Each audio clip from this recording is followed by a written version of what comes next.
नमस्कार, मेरा नाम है सोनू निगम और स्वागत है आपका फिर से हमारे चैनल पे। तो इस चैप्टर से रिलेटेड हमने 2 वीडियो पहले डाल दी है। इससे पहले हम लोगों ने क्या डिस्कस किया है? खनिजों के बारे में। जो खनिज हैं उनके बारे में हम लोगों ने चैप्टर में वीडियो बना दी है। धात्विक खनिज, अधात्विक खनिज, लौह खनिज, अलौह खनिज, सबके बारे में हम लोगों ने उस वीडियो में डिस्कस कर लिया है। यहाँ हम लोग ऊर्जा संसाधन के बारे में बात करने वाले हैं। अब कौन सा चैप्टर है तो मैं आपको पहले ही बता दिया हूँ और आप थंबनेल में भी आपने देख लिया होगा कि खनिज तथा ऊर्जा संसाधन नाम का जो चैप्टर है हमारे बुक में, उसके ऊपर ये वीडियो होगी। तो ऊर्जा संसाधन के बारे में आज हम लोग बात करने वाले हैं। देखिए, एनर्जी जो रिसोर्स है हमारे पास, कौन कौन से इसके अंदर आते हैं। देखिए, कोयला को भी हम हमारा एनर्जी का सोर्स मानते हैं। पेट्रोलियम, प्राकृतिक गैस, ये सारे जो हैं एनर्जी के सोर्स हैं। ये सब जो हैं एनर्जी रिसोर्स के अंदर आते हैं। अब ऊर्जा संसाधन को प्रमुख रूप से 2 भागों में बांट दिया गया है। एक तो कुछ ऐसे ऊर्जा के स्रोत हैं जिसे हम परंपरागत रूप से इस्तेमाल कर रहे हैं या जिन्हें हम परंपरागत ऊर्जा संसाधन की कैटेगरी में डाल देते हैं, और कुछ ऐसे ऊर्जा संसाधन हैं जिसे हम अपरंपरागत ऊर्जा संसाधन की कैटेगरी में डाल देते हैं। परंपरागत का मतलब मुख्यतः ये हो सकता है, वैसे तो जब हम शाब्दिक अर्थ निकालें तो परंपरागत का मतलब ये होता है जो लंबे समय से या पुराने समय से जो है जिसका इस्तेमाल कर रहे हैं। और अपरंपरागत कौन सी चीजें होती हैं? जो मॉडर्न है, जो नई है, जो हाल में जिसका जिसका विकास हुआ हो, वो अपरंपरागत है। ठीक, हालांकि आपको इतना हार्डली डिवाइड नहीं करना है इसे, लेकिन फिर भी कि परंपरागत और अपरंपरागत का मतलब तो यही होता है। अब परंपरागत ऊर्जा संसाधन को हम अनवीकरणीय भी कहते हैं। अनवीकरणीय ऊर्जा संसाधन, अनवीकरणीय ऊर्जा संसाधन, और अपरंपरागत को हम नवीकरणीय ऊर्जा संसाधन कहते हैं। देखिए, यहाँ इसमें अ नहीं है तो यहाँ अ है, और इसके में यहाँ अ है तो यहाँ नहीं है ना। यही चीज पता है कई बार कंफ्यूज कर जाती है। खैर, कोई बात नहीं। अब अनवीकरणीय का मतलब क्या होता है? अनवीकरणीय का मतलब होता है एक ऐसी अवस्था जिसे हम दोबारा वापस नहीं ला सकते। देखिए, कोयला एक बार अगर खत्म हो गया, आपने कोयला का इस्तेमाल करते करते जो है उसे खत्म कर दिया, अपनी जमीन से निकाल के, खनन से निकाल के, और इंसान एक समय ऐसा आएगा जब कोयला खत्म हो जाएगा, तो क्या आप दोबारा से कोयला बना पाएंगे? नहीं बना पाएंगे, क्योंकि आपके हाथ में नहीं है वो। क्यों नहीं है हाथ में भाई? क्यों? क्योंकि कोयला बनने में एक लंबा समय लगता है। लंबा समय मतलब कितना लंबा समय? हजारों साल लगते हैं कोयला बनने में, पेट्रोलियम बनने में, प्राकृतिक गैस बनने में हजारों साल लगते हैं। इसीलिए हम उसे, अगर वो खत्म हो जाएंगे रिसोर्स के रूप में, तो हम उसे दोबारा नहीं बना सकते, है ना। नए मात्रा में हम उसे पैदा नहीं कर सकते, इसीलिए क्या बोलते हैं इसे? अनवीकरणीय। हम नहीं उसे बना सकते दोबारा। एक बार अगर वो खत्म हो गया तो हम दूसरे अब उसका उपयोग नहीं कर पाएंगे। इसीलिए कोयला, पेट्रोलियम और प्राकृतिक गैस को अनवीकरणीय भी कहते हैं। ठीक, और वो परंपरागत रूप में इसलिए है, क्यों? क्योंकि एक लंबे समय से हम कोयले का इस्तेमाल कर रहे हैं। ठीक, अच्छा, कुछ ऊर्जा के संसाधन ऐसे हैं जो मॉडर्न एरा में जिसका इस्तेमाल शुरू हुआ है। कुछ ना कुछ रूप में आप कहोगे कि भाई ये पहले भी होता था, लेकिन एक बड़े लेवल पर उसको बदलाव करके, परिवर्तित करके, उससे एनर्जी इकट्ठा करना, और फिर जो है बस में, ट्रक में, घरों में, फैक्ट्रियों में उसको ऊर्जा के रूप में इस्तेमाल करना अपरंपरागत रूप से। आप देखो कि ऊर्जा, सौर ऊर्जा का इस्तेमाल बढ़ा है। तो जो सौर ऊर्जा है वो अपरंपरागत ऊर्जा संसाधन है। क्यों? और नवीकरणीय है। क्यों? क्योंकि ये समाप्त होने वाले संसाधन नहीं है। अब ऊर्जा, सौर ऊर्जा जो है, क्या वो समाप्त होने वाला है? भाई, कोयला और पेट्रोलियम तो हो जाएगा समाप्त, हम उसे दोबारा नहीं बना सकते, इसलिए वो अनवीकरणीय है, वो समाप्त हो जाएंगे, दोबारा नहीं बन पाएंगे। लेकिन ऊर्जा, सौर ऊर्जा जो है वो तो समाप्त नहीं हो सकता ना। क्या सूर्य की किरणें समाप्त हो सकती है? नहीं हो सकती समाप्त। तो हम सौर ऊर्जा का जितना भी इस्तेमाल करें वो खत्म नहीं होने वाला। हम जो पवन चक्कियां होती है, पवन जो ऊर्जा है, जिसे हम पवन ऊर्जा कहते हैं, बड़े बड़े टरबाइन लगा के, जो आपने देखा होगा बहुत बड़े बड़े पंख होते हैं उसमें, और वो चलता है और उससे जो है परिवर्तित करके एनर्जी बनाई जाती है। तो ये क्या दुनिया में हवा चलना थोड़ी कभी बंद हो पाएगी, नहीं होगी कभी बंद। तो वो अपरंपरागत है, मॉडर्न एरा में हम उसका इस्तेमाल कर रहे हैं, और वो नवीकरणीय है। क्यों? क्योंकि हम उसे दोबारा से उसका इस्तेमाल कर सकते हैं, वो कभी खत्म नहीं होने वाला। जल विद्युत, जैविक ऊर्जा, इसके अलावा आप कह सकते हो कि हम जो हैं अपरंपरागत रूप से कई सारे और भी, आप इसके अंदर भूतापीय को भी लग सकते हो और जैव ऊर्जा को रख सकते हो। भूतापीय यहाँ मैंने नहीं लिखा है, लेकिन वो भी है एक। तो एक बहुत बड़ी कैटेगरी है परंपरागत ऊर्जा संसाधन की और एक अब मैं समझ रहा हूँ कि आपको ये थोड़ा बहुत समझ में आ गया होगा कि भाई ये कैटेगरी परंपरागत है, अनवीनीकरणीय है, क्यों है ये भी मैंने आपको बता दिया। ये कैटेगरी अपरंपरागत है, नवीकरणीय है, क्यों है ये भी बता दिया। तो एक अच्छा सा आप जो है बट इसमें इसका अंतर समझ गए होंगे।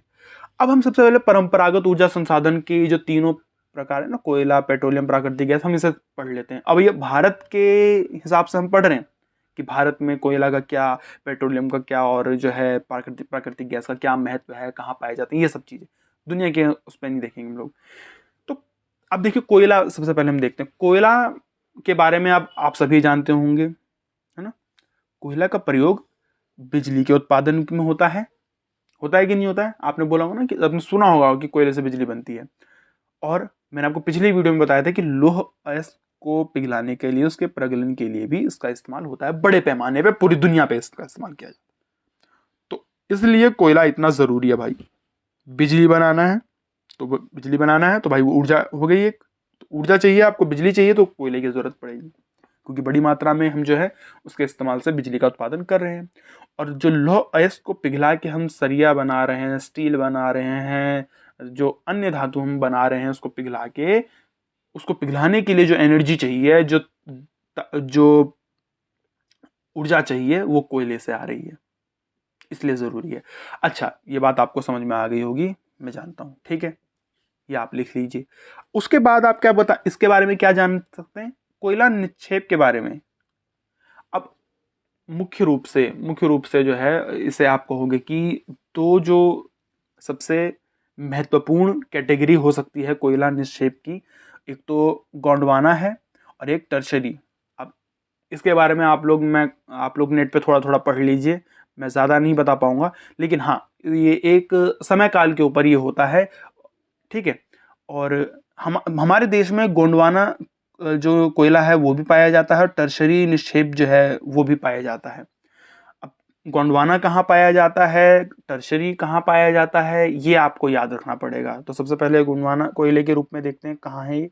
तो जो गोंडवाना कोयले का जो प्रमुख जो हमारे पास स्रोत है, कहाँ से हम इसे निकालेंगे अपनी ज़मीन के अंदर से, वो उसकी जो पूरा एक पट्टी है वो क्या है, वो पश्चिम बंगाल, झारखंड, उड़ीसा, छत्तीसगढ़, मध्य प्रदेश, महाराष्ट्र, आंध्र प्रदेश, ये वो राज्य है जहाँ गोंडवाना कोयले को जो है निकाला जा सकता है। सबसे ज़्यादा महत्वपूर्ण इसमें जो है दामोदर घाटी है। गोंडवाना कोयले के क्षेत्र के अगर रूप में आप देखोगे तो सबसे इम्पोर्टेंट जो है वो दामोदर घाटी है। ये कहाँ है ये मैं आपको बताता हूँ, देखिए, एक मिनट।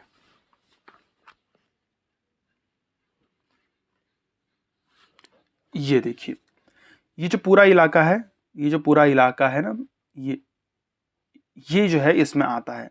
गोंडवाना कोयले के लिए सबसे इंपॉर्टेंट इलाका रहेगा ये, जो बंगाल और झारखंड वाला जो पूरा इलाका है, इसकी बात कर रहा हूँ मैं, दामोदर घाटी। तो गोंडवाना कोयले क्षेत्र के लिए सबसे इम्पोर्टेंट जो आप कहोगे वो क्या है, दामोदर घाटी है। और वो उसके अंदर कौन कौन से क्षेत्र आते हैं, वो झारखंड और बंगाल का जो कोयला पूरा क्षेत्र है, इसके अंदर रानीगंज, झरिया और बोकारो, जो वो स्थान के नाम हो गए। अच्छा, झरिया जो है सबसे बड़ा कोयला उत्पादक क्षेत्र है, झरिया जो है वो सबसे बड़ा कोयला उत्पादक क्षेत्र है। उसके बाद रानीगंज आता है। ये सब आप लिखेंगे, यही सब आपको आंसर में भी लिखना पड़ेगा। अब झरिया कहाँ है, रानीगंज कहाँ है, ये इसीलिए मैंने आपसे कहा है कि हर बार आप जो है ना बुक लेकर बैठिए। मैं फिर से आपको दिखा देता हूँ एक बार,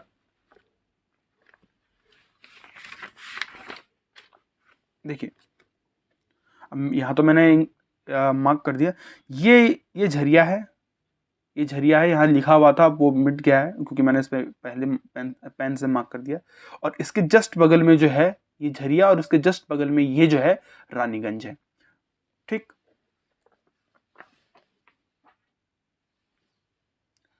झरिया जो है वो झारखंड में पड़ता है और रानीगंज जो है वो आपका बंगाल में पड़ता है, ये याद रखिए। सबसे महत्वपूर्ण इसके अलावा और अगर आप देखोगे कि और कहाँ जो है गोंडवाना कोयले पाए जाते हैं, क्योंकि मैंने तो आपको बहुत सारे नाम बता दिए, और झारखंड और पश्चिम बंगाल सबसे ज़्यादा इंपॉर्टेंट है क्योंकि ये दामोदर घाटी में स्थित जो क्षेत्र है वो सारा गोंडवाना कोयले के लिए बहुत ज़रूरी है। और पश्चिम बंगाल का मैंने आपको बताया ये रानीगंज, और झारखंड का झरिया। झरिया तो सबसे ज़्यादा कोयला उत्पादक क्षेत्र के रूप में जाना जाता है, उसके बाद रानीगंज आता है।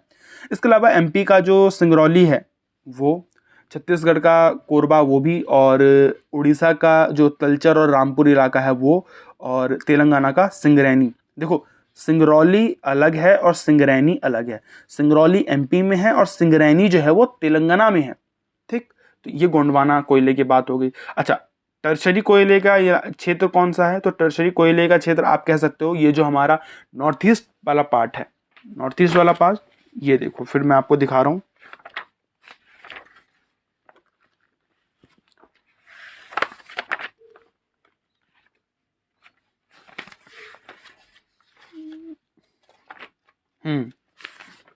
ये देखिए, ये हमारा पूरा नॉर्थ ईस्ट वाला पार्ट है। तो इसका ये वाला जो पूरा इलाका है, ये यहाँ पे आपको, ये जो पूरा इलाका है ये आपको टर्शरी कोयले क्षेत्र के रूप में दिखाई पड़ेगा। तो ये वाला पूरा इलाका जो है हो गया वो कौन सा हो गया? ये हो गया गोंडवाना कोयले का क्षेत्र, और ये हो गया टर्शरी कोयले का क्षेत्र।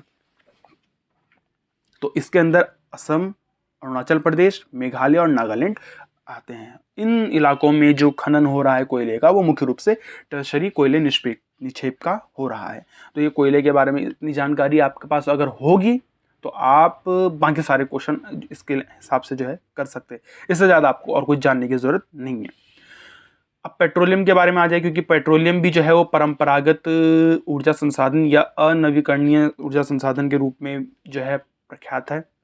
पेट्रोलियम, आपको पता है पेट्रोलियम मतलब पेट्रोल की बात कर रहा हूँ मैं, जिससे हम पेट्रोल निकालते हैं। इसका मतलब ये नहीं कि पेट्रोलियम से हम केवल पेट्रोल, जो हाइड्रोकार्बन होता है वो, उससे हम केवल पेट्रोल निकालते हैं।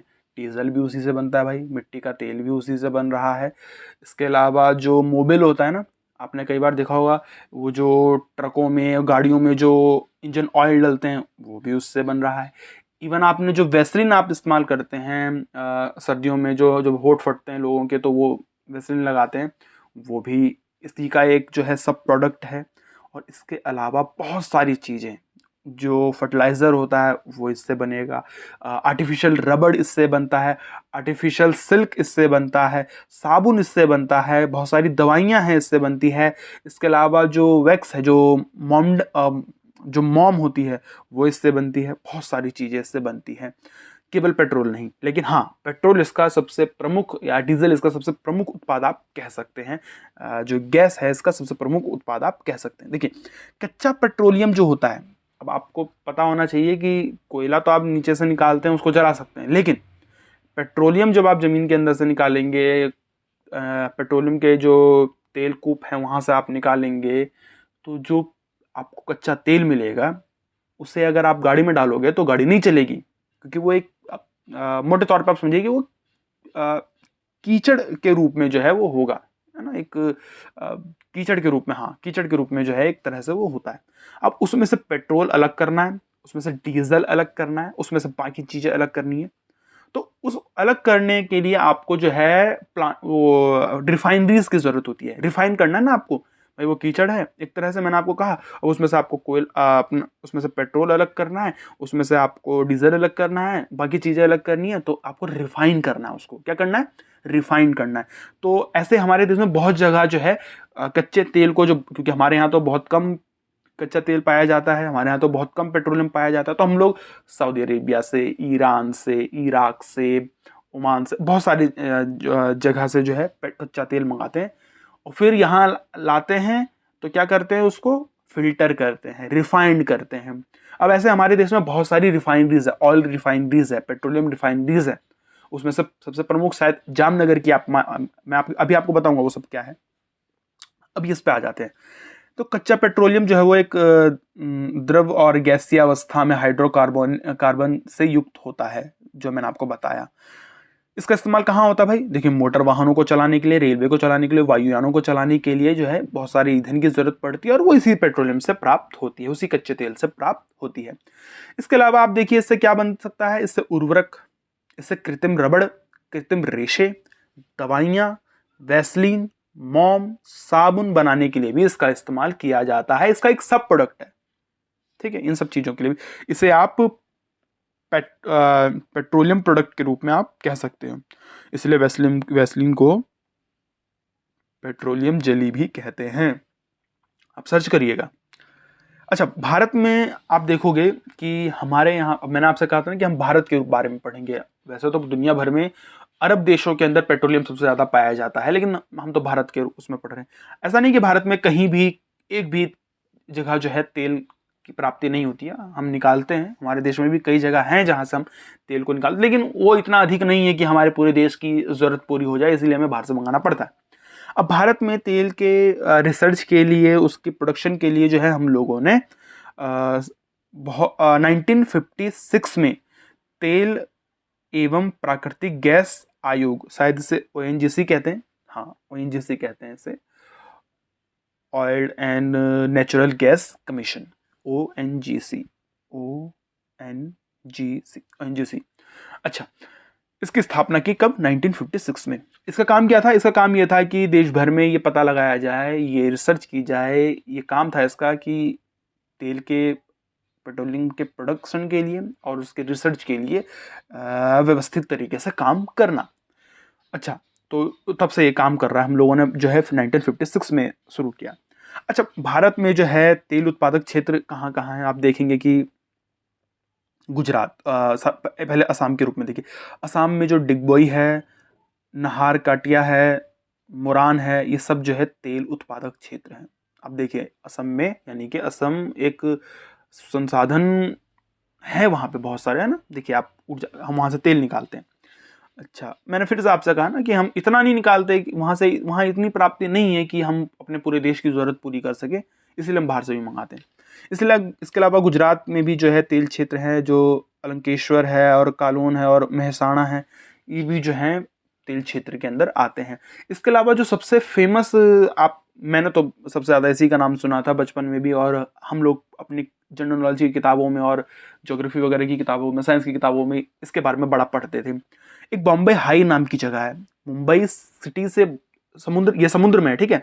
तो मान लीजिए ये मुंबई है, ये पार्ट अगर मुंबई है, तो समुद्र के अंदर ये कहीं 160-150 किलोमीटर दूर है समुद्र के अंदर, ठीक है। उस समुद्र में, अरब सागर में आप कह सकते हो।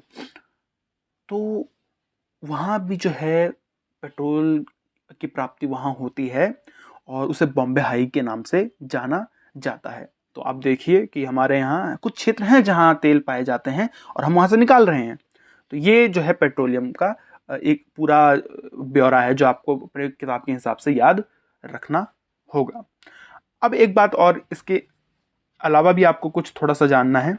तो देखिए, पेट्रोलियम मैंने आपसे कहा ना कि आप कीचड़ के रूप में जो है हम उसे प्राप्त करते हैं, कीचड़ के रूप में जो हम उसे प्राप्त करते हैं पेट्रोलियम को, और फिर उसको रिफाइंड करते हैं, तब उससे तेल अलग, बाकी चीज़ें अलग, और पेट्रोल डीजल सब अलग अलग, और गैस वगैरह अलग। अच्छा ठीक, LPG PNG वगैरह जो भी अलग अलग कर देते हैं। तो जो कूपों से, यानी कि जो कुओं से, कहते हैं ना तेल के कुएं होते हैं, तो कूपों से निकाले गया जो तेल होता है वो अपरिष्कृत होता है ना, अशुद्ध होता है भाई, वो अशुद्ध होता है। उसका इस्तेमाल हम डायरेक्ट रूप में जो है नहीं कर सकते। आप डायरेक्ट उसको अगर अपनी मोटरसाइकिल में डालोगे और चलाने की कोशिश करोगे तो नहीं चलेगा, उसको रिफाइंड करके उसमें से तेल निकाल। अच्छा, तो तेल को क्या किया जाता है? रिफाइंड किया जाता है। ऑयल रिफाइनरीज होती है भाई दुनिया के अंदर, देशों के अंदर बहुत बड़े बड़ी वो जो है प्लांट के रूप में होती हैं, बहुत ज़्यादा पाइपें होती हैं वहाँ पे। आप सर्च करके जामनगर की रिलायंस जो कंपनी है, रिलायंस जो है, उस कंपनी का जामनगर के अंदर एक बहुत बड़ी ऑयल रिफाइनरी है, शायद वो दुनिया की सबसे बड़ी ऑयल रिफाइनरी है। आप उसके बारे में देखिए, मेरे ख्याल से डिस्कवरी और नेट जियो ने जो है उसके ऊपर बहुत सारी डॉक्यूमेंट्री बना रखी है। आप देखेंगे आपको लगेगा कि कितनी बड़ी जो है रिफाइनरी है, फैक्ट्री मान लीजिए उसे आप, है तो कितना बड़ा प्लांट है जो इस काम में लगा हुआ है, कितने बड़े पैमाने पे जो है तेल को वहां पे साफ किया जाता है। तो तेल को शोधित किया जाता है, रिफाइंड किया जाता है, तभी जो है हम उसका इस्तेमाल कर सकते हैं। तब जाके जो है दुनिया भर में, देश भर में जो है वो पेट्रोल स्टेशन हैं और इसके अलावा जो है पेट्रोल पंप हैं या आप जो सीएनजी पंप हैं वहाँ जाती है सारी चीज़ें। तो ये जो रिफाइनरीज होती हैं दो तरह की हो सकती हैं, इसको हम दो तरह से मान सकते हैं। एक तो ऐसी रिफाइनरीज होती हैं जो क्षेत्र आधारित हो, है ना, जो रीजनल बेसिस पे बनाई गई हो, और एक ऐसी रिफाइनरीज हो सकती हैं जिसे बनाया इसलिए गया है क्योंकि वहां पे मार्केट बहुत बड़ा है। देखिए अगर यहाँ पे मान लीजिए ये दो क्षेत्र है, ये मान लीजिए एक क्षेत्र ये है हमारे देश का, एक क्षेत्र ये है। मान लेते हैं कि यहाँ की आबादी तो कम है, यहाँ की आबादी तो कम है, लेकिन यहाँ पे पेट्रोल बहुत बड़ी मात्रा में पाया जाता है, ये सब तेल के कुएं मान लीजिए। तो एक तो बहुत सारी तेल कंपनियां होंगी जो यहाँ पे भाई अपनी रिफाइनरी बनाएंगी कि नहीं बनाएंगी? बनाएंगी। बहुत सारी तेल कंपनियां होंगी जो यहाँ बनाएंगी अपनी रिफाइनरी। क्यों? क्योंकि यहाँ से तेल, कच्चा तेल निकाला जाएगा और इसमें रिफाइन करके जो है बाकी जगह भेज दिया जाएगा। तो एक तो ऐसी तेल रिफाइनरी होती है, ऑयल रिफाइनरी होती है जो क्षेत्र आधारित होती है, जो तेल के कूपों के पास होती है, वो वहां लगाई जाती है जहां तेल के कूपे होते हैं, जहां तेल के कुएं होते हैं। जैसे कि असम का डिगबोई वाला जो रिफाइनरी है, हमारे देश में बहुत सारी रिफाइनरी है, उसमें से एक डिगबोई भी है इंपॉर्टेंट। ये क्षेत्र आधारित है क्योंकि ये वहां लगाई गई है जहां से तेल प्राप्त हो रहा है, जहां तेल के कूप हो वहां लगा दे तो उसे कहते हैं क्षेत्र आधारित रिफाइनरी। अब दूसरा इलाका ऐसा है जहां तेल तो नहीं पाया जाता, जैसे मथुरा है, मथुरा में तेल नहीं पाया जाता लेकिन वहां पे तेल कंपनी, ऑयल रिफाइनरी है ना। या बरौनी है, बिहार के अंदर एक बरौनी है, वहां भी ऑयल रिफाइनरी है, वहां तेल नहीं पाया जाता लेकिन वहां लगाया हुआ है। क्यों लगाया गया? क्योंकि आसपास आबादी बहुत ज्यादा है, तेल की मांग बहुत ज्यादा है, इसीलिए वहां पे रिफाइन करके जो है उन लोगों के पास पहुंचा दिया जाता है। तो कुछ ऐसे होते हैं जो बाजार आधारित होते हैं, इसलिए लगाए जाते हैं क्योंकि मार्केट बहुत बड़ा है, डिमांड बहुत ज्यादा है, इसीलिए वहां जो है लगाया गया है ऑयल रिफाइनरी। तो क्षेत्र आधारित कहाँ लगाए जाते हैं? जहां तेल के कूप आसपास हो। और बाजार आधारित ऑयल रिफाइनरी उसे कहेंगे जहां तेल की मांग ज्यादा हो, जैसे कि बिहार वाला जो बरौनी की बात हुई, मैंने बरौनी की बात की। अब ये बहुत सारे हैं भाई, ठीक है, बहुत सारे ऑयल रिफाइनरी अगर आप देखोगे तो आपको पता चलेगा कि हमारे देश में बहुत सारी ऑयल रिफाइनरी है और बहुत सारी बन रही है, नहीं ठीक। तो पेट्रोलियम हो गया, कोयला हो गया। अब प्राकृतिक गैस के बारे में देख लेते हैं, क्योंकि भाई परंपरागत में तीन की बात करेंगे, कोयले की बात करेंगे, पेट्रोलियम की बात करेंगे, प्राकृतिक गैस की बात करेंगे। तो कोयला हो गया, पेट्रोलियम हो गया, प्राकृतिक गैस ये रहा। तो प्राकृतिक गैस के बारे में अगर आपको पढ़ना है तो आपको गेल सरकारी कंपनी है बहुत बड़ी, gas authority of India limited, यही नाम है इसका, हाँ गेल 1984 में इसकी स्थापना होती है। क्यों होती है? प्राकृतिक गैस जो नेचुरल गैस है उसके परिवहन और वितरण के लिए, उसको एक जगह से दूसरी जगह पहुंचाने के लिए और उसकी मार्केटिंग, उसको सेल करने के लिए, देश भर में उसे बेचने के लिए गेल की स्थापना होती है। ये सरकारी कंपनी है। ये इसका काम क्या होता है?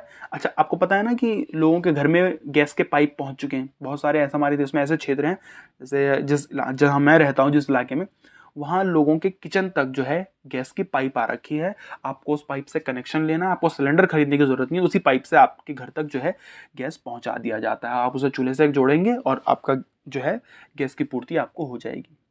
तो ये सब चीज़ जो है गेल वगैरह के अंदर, क्योंकि अब इसने क्या किया, देखो कितना आसान कर दिया, गैस का परिवहन कितना आसान है ना।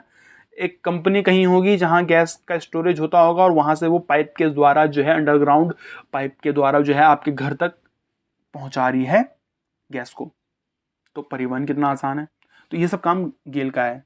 तो गेल ये इसके लिए हुई थी। अच्छा, हमारे देश में अच्छा गैस कहाँ से निकाला जाता है, गैस की प्राप्ति कहाँ से होती है? तो ज्यादातर गैस की जो प्राप्ति होती है वो कहाँ से होती है? जहाँ तेल के कूप होते हैं। तो तेल के कूपों से ही जो है गैस की प्राप्ति होती है, ठीक है। लेकिन कुछ ऐसे भी क्षेत्र होते हैं जो केवल और केवल गैस के लिए ही जो है गैस का भंडार के लिए जो है इम्पोर्टेंट है।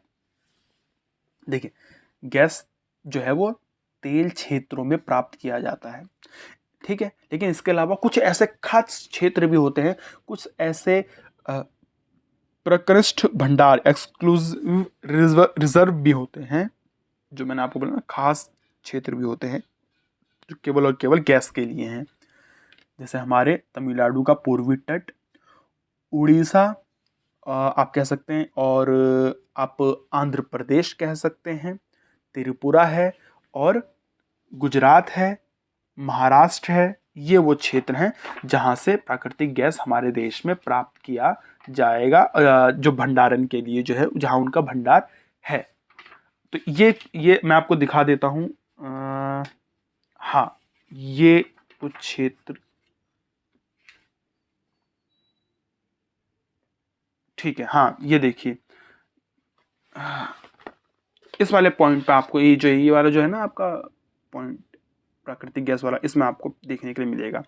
यहाँ पे बहुत सारे नाम लिखे हुए हैं। अच्छा, जो तेल रिफाइनरी आपको दिखाना, मैंने बोला था ना कि हमारे देश में बहुत सारे तेल ऑयल रिफाइनरी है, जैसे तेल शोधन कारखाने कहते हैं।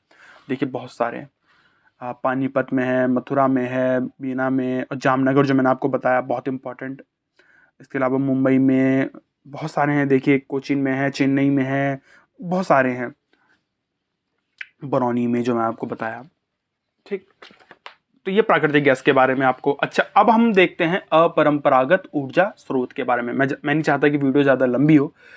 अपरंपरागत ऊर्जा स्रोत मैंने आपको बताया, ये नवीकरणीय है, ये खत्म नहीं होने वाले भाई, इसका हम इस्तेमाल कर सकते हैं, ठीक। अच्छा, और ये मॉडर्न एनर्जी के स्रोत माने जाते हैं, जैसे पवन ऊर्जा। अब पवन ऊर्जा जो है, इसका इस्तेमाल तो अभी भी इतने बड़े पैमाने पे नहीं हो रहा है जितने बड़े पैमाने पे होना चाहिए, ठीक है। आप सोचिए, हवा तो भाई चलती रहती है ना, जिन क्षेत्रों में हवा लगातार तेजी के साथ चलती है, अगर उस जगह हमने बहुत सारे जो है टर्बाइन्स लगा दिए, वो बड़े बड़े पंखड़ी वाले जो होते हैं वो लगा दिए, तो वो घूमते रहेंगे और एनर्जी में वो परिवर्तित होते रहेंगे। कितना हमारे पास अनलिमिटेड आप कह सकते हैं कि एनर्जी हो जाएगी। हाला, चलिए, तो पवन ऊर्जा देखिए, पूर्ण रूप से ये प्रदूषण मुक्त होता है, क्योंकि भाई इसमें प्रदूषण कैसे होगा, कुछ चीज को ना हम बर्न कर रहे हैं, ना कुछ चीज को जला रहे हैं, ना किसी को खराब कर रहे हैं, हवा चल रही है, पंखड़ी घूम रही है, एनर्जी बन रही है, ठीक है। तो ये पूरी तरह से प्रदूषण मुक्त ऊर्जा का स्रोत है। देखिए, पवन की जो गतिज ऊर्जा को जो है टरबाइन के माध्यम से, है ना, विद्युत ऊर्जा में बदला जाता है, जो मैंने आपको बताया कि टरबाइन घूमता है और उससे फिर बिजली पैदा होती है। बहुत सारी पवन है, सममार्गी पवन है, पछुआ पवन है, ये सब स्थायी पवन प्रणाली है। मॉनसून पवन है, ये सीजन के हिसाब से ये वो पवन धाराएं हैं जो चलती हैं, जिनका जो चलती हैं हमारे में नहीं, हमारे जैसे हम लोग दिल्ली वगैरह में रहते हैं, तो दिल्ली में हम रहते हैं, तो किसी दिन हम कहते हैं भाई आज हवा चल रही है बहुत तेज, किसी दिन हम कहते हैं यार आज तो हवा ही नहीं है। तो कुछ ऐसे क्षेत्र होते हैं देश में, हमारे देश में हैं, जहाँ लगातार पवन का जो प्रवाह है, जो पवन की लहर है, वो लगातार चलती रहती है, और ये स्थायी प्रणालियां हैं, चाहे वो वेस्टर्न डिस्टर्बेंस हो, चाहे वो जो है पछुआ पवन, है ना, ये सारी चीज़ें। अच्छा, तो अगर हम मान लीजिए जब कोई ऐसा क्षेत्र है हमारे देश में जहाँ लगातार हवा चलती रहती है, अगर वहाँ हम टरबाइन लगा दें, अगर वहाँ हम पवन, वो जो बड़े बड़े टावर होते हैं उसके अंदर जो पंखड़ी घूमती रहती है, अगर वो हम लगा दें, तो वो लगातार घूमते रहेंगे और एनर्जी बनाते रहेंगे। तो हम लोगों ने ना इसके ऊपर काम करना शुरू कर दिया है। हमारे देश में बहुत जगह जो है इसके लिए इस चीज़ को लेकर जो है काम शुरू हो गया है। देखिए, भारत में जो है लगभग, ये मैं पुराना डेटा दे रहा हूँ, शायद मेरे पास अपडेटेड डेटा नहीं है, 45 मेगावाट बिजली पैदा करने के लिए हम लोगों ने लगभग 250 टरबाइन लगाने के लिए जो है काम शुरू कर दिया है, और ये मेरे ख्याल से हो भी गया है। 45 मेगावाट एनर्जी पैदा करने के लिए 250 से ज़्यादा टरबाइन लगाने की कोशिश हम लोगों ने शुरू कर दी है। अब उससे होगा क्या, उससे भाई 45 मेगावाट बिजली पैदा होगी, और ये वो बिजली होगी जिसका जो कैसे बनी है, कोयले के इस्तेमाल से नहीं बनी है, ठीक है। तो कोयला अगर जलता है तो भाई आपको पता प्रदूषण होता है, यानी कि ये जो 45 मेगावाट बिजली बनेगी वो बिल्कुल प्रदूषण मुक्त अवस्था में बनेगी। तो ये आपको पता होना चाहिए कि हमारे देश में जो है इसके ऊपर काम शुरू हो गया है।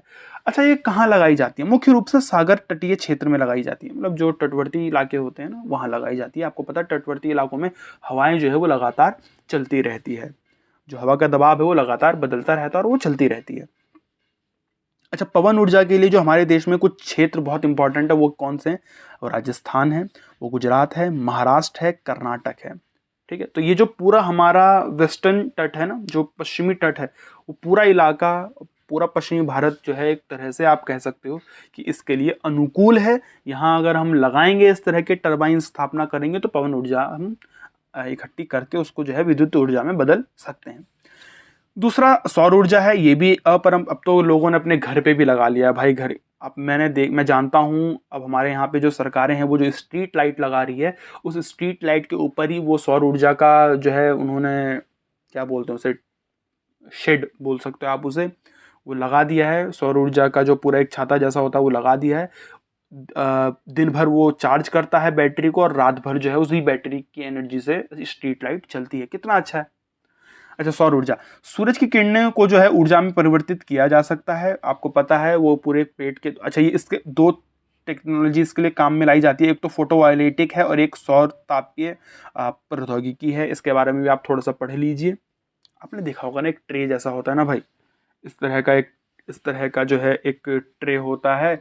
आप कैसे बताऊं मैं, हाँ आपने देखा होगा यार, इस तरह का एक ट्रे होता है ना, ऊपर छतरी होती है, सौर ऊर्जा की प्लेट होती है, सौर प्लेट होती है, इस तरह की होती है। उसके ऊपर धूप पड़ती है और वो जो है किसी एक बैटरी को चार्ज करती है, बैटरी को चार्ज करती है, और फिर उसी बैटरी में जो एनर्जी बनती है उसका इस्तेमाल आप जो है लाइट जलाने के लिए कर सकते हो, फैन चलाने के लिए कर सकते हो, है ना, कंप्यूटर चलाने के लिए कर सकते हो, फ़ोन चार्ज करने के लिए कर सकते हो, बहुत सारी चीज़ें। देखिए, सौर ऊर्जा जो है वो बाकी परंपरागत जो ऊर्जा के स्रोत है उनके हिसाब से वो बहुत ज़्यादा लाभप्रद है, मतलब बहुत ज़्यादा प्रॉफिटेबल है। जितने भी परंपरागत ऊर्जा के स्रोत है हमारे पास, जैसे कि कोयला हो गया, जैसे कि गैस हो गया, जैसे कि पेट्रोलियम हो गया, ये सब परंपरागत है। इनके मुकाबले सौर ऊर्जा आप देखो कितना प्रॉफिटेबल है। क्यों प्रॉफिटेबल है भाई? इसमें लागत कम है। अरे यार, छत पे लगा दो, धूप तो आती होगी छत पे, गलियों में लगा दो, किनारे लगा दीजिए, आप रोड के किनारे लगा दीजिए, और एनर्जी आपको कहीं भी मिल जाएगी। तो लागत कम है और पर्यावरण के अनुकूल है। भाई कोयला जलता है तो पर्यावरण को नुकसान पहुंचता है, पेट्रोल जलता है तो कोई प्रदूषण फैलता है, लेकिन सौर ऊर्जा से तो कोई प्रदूषण नहीं फैलेगा। तो लागत भी कम है, प्रदूषण भी बहुत कम होता है, और आपके पर्यावरण को कोई हानि भी नहीं पहुंचती है। तो प्रॉफिटेबल हुआ कि नहीं हुआ? बिल्कुल हुआ। इसका इस्तेमाल हम कहाँ करते हैं? हीटर के लिए करते हैं। जैसे आप, जो मैंने आपको बताया ना कि बिजली जो हम इकट्ठा करते हैं बैटरी में, उससे आप हीटर चला सकते हैं। फसल को सुखाने के लिए इसका इस्तेमाल कुकर का, मैं आपको बताता हूँ। महाराष्ट्र में एक मंदिर है, जो आप शिरडी के बारे में जानते हैं ना, साईं बाबा का जो मंदिर है शिरडी, तो उसमें जो लंगर चलता है, उसमें जो वो भंडारा चलता है, वो जो खाना बनाया जाता है वो पूरी तरह से सौर ऊर्जा से बनाया जाता है। आप सर्च करिए इस बारे में, सौर ऊर्जा से। जो उनके पास बड़े बड़े कुकर्स हैं, जो बड़े बड़े उनके पास पतीले हैं, उसके अंदर जो गर्म पानी का इस्तेमाल होता है, वो गर्म पानी कैसे होता है? वो सौर ऊर्जा से गर्म होता है ना, भाप के द्वारा जो है उस खाने को पकाया जाता है। तो आप सोचिए कितने बड़े पैमाने पे जो है इस्तेमाल, और रोज जो है दसियों हजार लोग खाना खाते हैं वहां पे। कितने बड़े पैमाने पे इसका इस्तेमाल हो रहा है, आप भी कर सकते हैं, हम भी कर सकते हैं। उसके लिए अभी टाइम लगेगा, हो सकता है। अच्छा, भारत के पश्चिमी भाग पर जैसे कि गुजरात और राजस्थान में जो है सौर ऊर्जा की अधिक संभावना है। इसलिए अधिक संभावना है गुजरात में और राजस्थान में क्योंकि बहुत गर्मी पड़ती है। आपको पता है गुजरात और राजस्थान में पूरा जो है मरुस्थलीय क्षेत्र है, तो मरुस्थलीय क्षेत्र में तो बहुत ज़्यादा धूप पड़ती है, तो बहुत ज़्यादा हम एनर्जी वहाँ जो है स्टोर पैदा कर सकते हैं, जनरेट कर सकते हैं सौर ऊर्जा से। इसके अलावा ज्वारीय एवं तरंगीय ऊर्जा होती है। आपको पता है ना, समुद्र की में जो है ज्वार भाटा पैदा होता है, उसकी जो लहरें हैं उसका इस्तेमाल भी जो है हम बिजली बनाने में कर सकते हैं, एनर्जी के रूप में कर सकते हैं। महासागरीय जो धाराएं होती हैं वो एक तरह से ऊर्जा का भंडार गृह है। इसके इस्तेमाल जो है 16वीं 17वीं शताब्दी में ही हो गई थी, लेकिन आज भी हम इसका ऊर्जा के तंत्र के रूप में पूरी तरह से बड़े पैमाने पे इस्तेमाल नहीं कर पा रहे हैं। महासागर की धाराओं में जो है ऊर्जा तंत्र बनाने का प्रयास जारी है बहुत पुराने समय से। अच्छा, भारत के पश्चिमी तट पे जो है ज्वार तरंगे उत्पन्न होती है, पूर्वी तट पे नहीं होती है, लेकिन पश्चिमी तट पे होती है ज्वार तरंगे। इसलिए जो हम वहाँ पे जो है इसको टेक्नोलॉजी की मदद से वहाँ पे जो है हम एनर्जी बनाने का काम कर सकते हैं। ज्वारीय ऊर्जा विकसित करने के लिए बहुत व्यापक संभावनाएं हैं। कहाँ? पश्चिमी तट पर। पश्चिमी तट पता है ना भाई आपको? देखिए ये जो अगर भारत वाला इलाका है तो मेरे भाई ये पूरा पश्चिमी तट हुआ ना, ये पूरा पश्चिमी तट हुआ। परंतु अभी तक जो है इसका बहुत ज़्यादा उपयोग नहीं हुआ है, इसकी बहुत ज़्यादा कोशिशें नहीं हुई है, तो अभी हम इसको दूर रखते हैं। इसके अलावा भूतापीय ऊर्जा, भूतापीय ऊर्जा, अच्छा मैं आपको बताता हूँ एक बात और। आपको पता है हमारे देश में या पूरी दुनिया में बहुत सारी ऐसी झरने हैं जो गर्म पानी के झरने कहलाते हैं। बहुत सारी ऐसी झीलें जो गर्म पानी की झील कहलाती है। मतलब पानी इतना गर्म निकल रहा है, उबल रहा है, जैसे कि आपने देखा होगा बहुत जगह, तो उसे भूतापीय ऊर्जा में रखते हैं। तो पृथ्वी के गर्भ से जो मैग्मा निकलता है, मैग्मा बहुत गर्म होता है भाई, वो बहुत गर्म होता है ना। इससे जो है विद्युत ऊर्जा को बदला जा सकता है।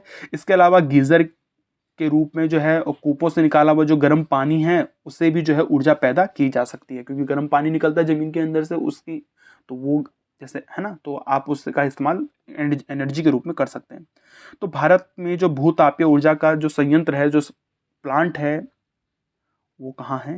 हिमाचल प्रदेश के मणिकरण में। ये याद रखना, एक नंबर में तो बहुत याद रखना, भारत के अंदर जो भूतापीय ऊर्जा का संयंत्र है वो कहाँ है? हिमाचल प्रदेश के मणिकरण इलाके में। ये आप लिख लेंगे। देखिए मैं सारे नहीं लिख पाया, एक दो और रह रहे हैं, वो मैं आपको इंपॉर्टेंट क्वेश्चन की जो वीडियो आएगी उसमें बता दूंगा। इन चारों को अगर आप लिख लेंगे अपरंपरागत स्रोत में तो आपका काम हो जाएगा। तो परंपरागत भी कर लिया हमने, अपरंपरागत भी कर लिया, वीडियो भी कंप्लीट हो गई है। अगर आपको लग रहा है कि इसमें हमारे लिए कुछ इंपॉर्टेंट है तो आप वीडियो को लाइक, शेयर और चैनल को सब्सक्राइब कर सकते हैं। बाकी अगर कोई सवाल हो तो आप कमेंट में पूछ लीजिए। धन्यवाद।